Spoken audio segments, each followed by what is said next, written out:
Okay, welcome to students. இன்றைக்கி என்ன பார்க்க போகிறோன்னா டிஎஸ்பி சப்ஜெக்டில் வந்து கண்டினியூஸ் டைம் சிக்னலை டிஸ்கிரீட் டைம் சிக்னலாக எப்படி மாற்ற போகிறோம் அதை தான் இந்த வீடியோவில் பார்க்க போகிறோம். வாங்க வீடியோக்குள்ள போகலாம்.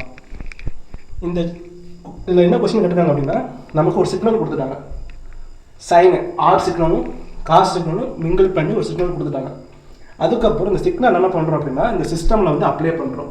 அப்ளை பண்ணி என்ன மாறுது அப்படின்னா, இந்த சிஸ்டம் என்ன பண்ணுது அப்படின்னா, கண்டினியூஸ் டைம் சிக்னலை டிஸ்கிரீட் டைம் சிக்னலாக மாற்றுது. கண்டினியூஸ் டைம் சிக்னலை எப்படி ஐடென்டிஃபை பண்ணுறது அப்படின்னா, டைம் டொமைனில் கொடுத்துருப்பாங்க. இந்த டீயை மென்ஷன் பண்ணி, இது வந்து இந்த டீ என்ன சொல்லுது அப்படின்னா கண்டினியூஸ் டைம் சிக்னல். ஓகேங்களா? இந்த என்னன்றது அப்படின்னா அது டிஸ்கிரீட் டைம் சிக்னல். இது இப்படி தான் ரெப்ரசன்ட் பண்ணுறாங்க. ஓகேங்களா? எப்போ இந்த சிஸ்டமில் அப்ளை பண்ணால் எப்படி அது கண்டினியூஸ் டைம் சிக்னலாக டிஸ்கிரீட் டைம் சிக்னலாக மாறுது, அதை பற்றி இந்த வீடியோவில் பார்க்க போகிறோம். வாங்க வீடியோக்குள்ளே போகலாம். சரி, ஃபஸ்ட்டு அதுக்கு என்ன பண்ணலாம் அப்படின்னா, சாம்பிளிங் அப்ளை பண்ணுறோம். சாம்பிளிங் ஃபார்முலா வந்து இதுக்கு தான். இதான் கண்டினியூஸ் டைம் சிக்னலை டிஸ்கிரீட் டைம் சிக்னலாக மாற்றுறதுக்கு ஃபஸ்ட்டு ஸ்டெப் என்னென்னா சாம்பிளிங் பண்ணணும். அதுக்கு இந்த ஃபார்முலா T = NTS. இந்த TS அப்படிங்கிறது சாம்பிளிங் பீரியட். இந்த என்ன அப்படின்னா என்னென்னா இன்டீஜர். நீங்கள் ஸ்கூல்லேயே படிச்சிருப்பீங்க.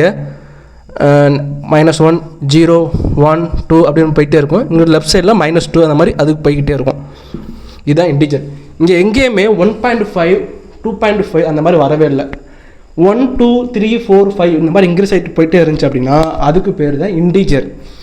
அந்த இன்டீஜரை வந்து நான் என்னன்னு மென்ஷன் பண்ணியிருக்கேன். ஓகேங்களா? கண்டினியூஸ் டைம் சிக்னலில் அப்படி இருக்காது. இப்போ வந்து கண்டினியூஸ் டைம் சிக்னலாக இதுதான். இதில் பார்த்தீங்கன்னா 1லேயும் இருக்கும் 1.25லும் இருக்கும். இதை டிஸ்கிரீட்டில் மாற்றினா எப்படி இருக்கும் அப்படின்னா 1 2 3 4 5ல் அந்த சிக்னலோட ஆம்ப்ளிடியூட் மட்டும் ஷோ ஆகும். இது கண்டினியூஸ் டைம் சிக்னல், இது டிஸ்கிரீட் டைம் சிக்னல். இது சைனு, இது சைனில் வந்து அதே சைன் தான், பட் சாம்பிள்ஸ் மட்டும் எடுத்திருக்கேன். 1 2 3 அந்த மாதிரி அந்த டைமில் மட்டும் சாம்பிள்ஸ் எடுத்திருக்கேன். என்ன யூஸ் பண்ணியிருக்கேன்னா இன்டீஜர் வேல்யூ எடுத்திருக்கேன். அதான் அந்த எண்ணு. இதுதான் அவுட்புட்டு. 1/fs. எஃப்எஸ் நம்ம கொடுத்துட்டாங்க, 5 ஹெர்ட்ஸ்னு கொடுத்துட்டாங்க ஃப்ரீக்வன்சி. இப்போ 1/5 கொடுத்துட்டீங்க அப்படின்னா டைம் டொமைனில் இந்த எண்ணு கிடச்சிரும். இன்டிஜர் 0 1 அப்ளை பண்ணிட்டு போங்க. டிஎஸ்க்கு பதிலாக என்ன போடலாம் அப்படின்னா n/5 1/5 அவ்வளோனா 0.25 நினைக்கிறேன். ஐ திங்க் போட்டு பாருங்கள்.